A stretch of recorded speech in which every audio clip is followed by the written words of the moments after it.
Hello friends, आज आपण तुमच्या ग्रॅव्हिटेशन या चॅप्टरमधील पेज नंबर 7 या तुमच्या पुस्तकातील अर्थ ग्रॅव्हिटेशन फोर्स हा पॉईंट पाहणार आहे. हा पॉईंट तुमच्या सिलेबसमध्ये न्यू सिलेबसमध्ये पूर्णपणे इन्क्लूड आहे, त्यामुळे तुम्ही समजून घ्या. खूप सोपं आहे. तुम्ही पूर्णपणे व्हिडिओ पहा, तुमची पूर्णपणे कन्सेप्ट क्लिअर होईल. तर चला आपण चालू करूया. तुमच्या पुस्तकामध्ये सुरुवातीला क्वेश्चन दिला आहे की will the velocity of a stone throw vertically upward remains constant or will it changes with the time? How will it change? Why doesn't the stone move up all the time? Why doesn't it fall down after reaching a certain height? What does its maximum height depend on? म्हणजे त्याने विचारलं आहे की समजा तुम्ही एक stone वर टाकला, आता त्याची वेलोसिटी कॉन्स्टंट राहील का किंवा चेंज होईल हे त्याने विचारले आहे. जर चेंज होत असेल तर ती कामच चेंज होते. स्टोन हा कायमच वर जात नाही, वर काम जात नाही. म्हणजेच स्टोनवर आपण समजा एक स्टोन वर टाकला, तो काहीतरी हाईटवर जाऊन तो खाली येतो हे आपल्याला माहीत आहे. इथे त्याने आपल्याला विचारले आहे की तो स्टोन काही सर्टन हाईटवर गेलो का खाली पडतो हे तुम्ही सांगू शकता का, आणि त्याची मॅक्झिमम हाईट कशावर डिपेंड असते हे तुम्हाला विचारले आहे. तर चला आता आपण याचे आन्सर पुढे काय असणार ते पाहूया. आता याचे आन्सर काय दिले आपल्याला. The earth attracts every object near it towards itself because of the gravitational force. The center of mass of the earth situated as its center, so the gravitational force on any object due to the earth is always direct toward the center of the earth. Because of this force an object falls vertically downward on the earth. म्हणजे इथे आपल्याला हे दिले आहे की आपली अर्थ प्रत्येक गोष्टीला तिच्याकडे आकर्षित करते, कारण की तिच्याकडे ग्रॅव्हिटेशनल फोर्स आहे. त्यामुळे आपली अर्थ प्रत्येक गोष्टीला आकर्षित करते.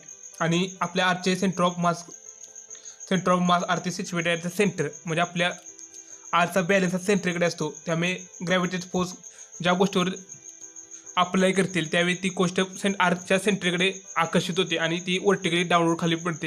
हे त्याने इथे दिले आहे, ते तुम्ही समजून घ्या. फक्त सिंपल कन्सेप्ट आहे. ग्रॅव्हिटेशनल फोर्समुळे कोणतीही गोष्ट आर्थच्या सेंटरकडे आकर्षित होते. हे आपल्याला आपण पहिल्यांदाही पाहिल्याने आत्तासुद्धा पाहिलं आहे. तुम्ही एवढी गोष्ट लक्षात ठेवा. तर चला आता आपण स्टोन कामन खाली पडतो सर्टन वेलोसिटी जाऊन ते पाहूया.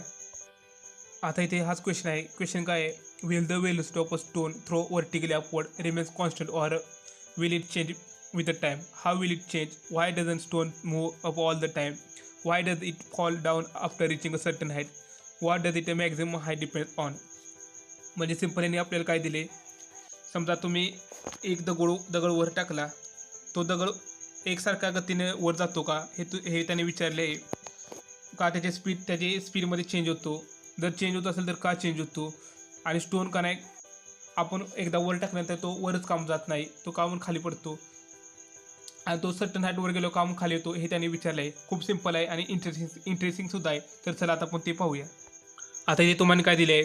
Similarly when we throw a stone vertically upward the force try to pull it down and reduce its velocity. Due to the constant downward pull, the velocity becomes zero after a while. The pull continues to be exerted and the stone starts moving vertically downward towards the center of the earth under the influence. म्हणजे simple काय दिले ते, ज्या आपण दगड वर टाकतो त्या आपला अर्थ ग्रॅव्हिटेशनल फोर्स असतो ना, त्या दगडाला खाली आणण्याचा प्रयत्न करत असतो. आणि जसा दगड वर जाईल तसं का नाही आपले अर्थ त्याला का नाही आपल्याकडे आकर्षित करण्याचा प्रयत्न करत असते. त्यामुळे काही सर्टन हाईटवर गेल्यानंतर त्याची वेलोसिटी जसा दगड वर जाईल तसं त्याची वेलोसिटी कमी होत जाते. आणि काही ती सर्टन हाईटवर गेली का नाही त्याची वेलोसिटी पूर्णपणे नाहीच होते, म्हणजे शून्य होते. आणि ज्या ठिकाणी त्या दगडाची वेलोसिटी शून्य होईल त्या ठिकाणी दगड खाली यायला सुरुवात होईल आणि आपल्या अर्थ त्याला आकर्षित करेल आणि तो आपल्या आर्थच्या सेंटरकडे येऊन पडेल. एवढी सिंपल कन्सेप्ट होती. दगड खाली काम पडतो. फक्त एवढं एक गोष्ट लक्षात ठेवा की आपली अर्थकडे ग्रॅव्हिटेशन फोर्स आहे. ज्या आपण आपलं दगड वर टाकतो त्यावेळी ते त्याला अर्थ ग्रॅव्हिटेशन फोर्समध्ये त्याला आपल्याकडे आकर्षित करण्याचा प्रयत्न करत असते. आणि ते कंटिन्यूस करत असल्यामुळे काहीतरी जसा दगड वर जाईल तसं त्याची वेलोसिटी कमी होत जाते, कारण अर्थ त्याला खाली आकर्षित करत असते.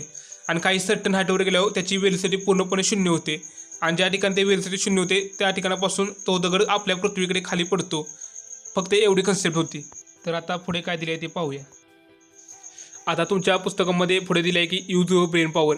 आणि आपल्या इथे एक प्रश्न विचारला आहे की according to the Newton's law of gravitation every object attracts every other object. If the earth attract an apple toward itself the apple also attract the earth toward itself with the same force.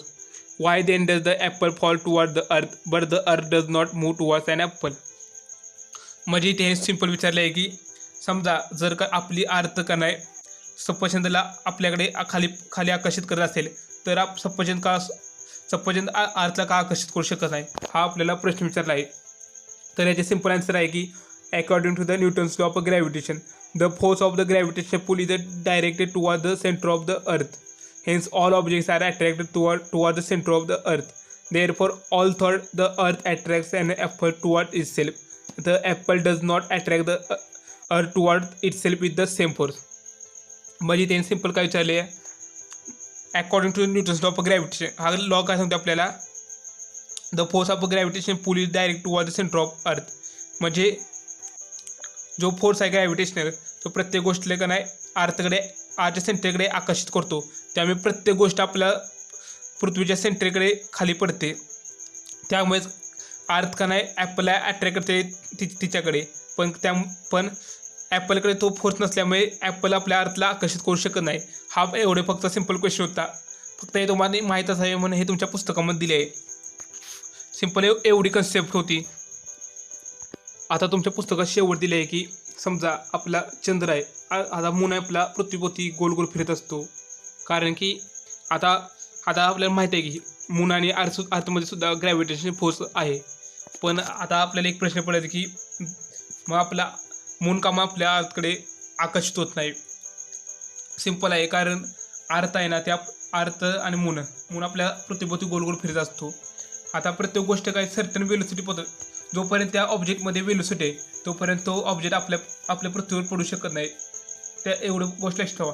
आणि जो आपला moon असतो ना तो का नाही पृथ्वीभोवती ऑर्बिटमध्ये गोल गोल फिरत असतो त्याच्या सर्टन वेलोसिटीमध्ये. त्यामुळे तो आपल्या पृथ्वीकडे आकर्षित होत नाही. जोपर्यंत त्या ऑब्जेक्टमध्ये वेलोसिटी आहे तोपर्यंत तो ऑब्जेक्ट आपल्या पृथ्वीकडे आकर्षित होत नाही. एवढी सिंपल कन्सेप्ट होती. अशा प्रकारे तुमची ही कन्सेप्ट होती. थँक्यू.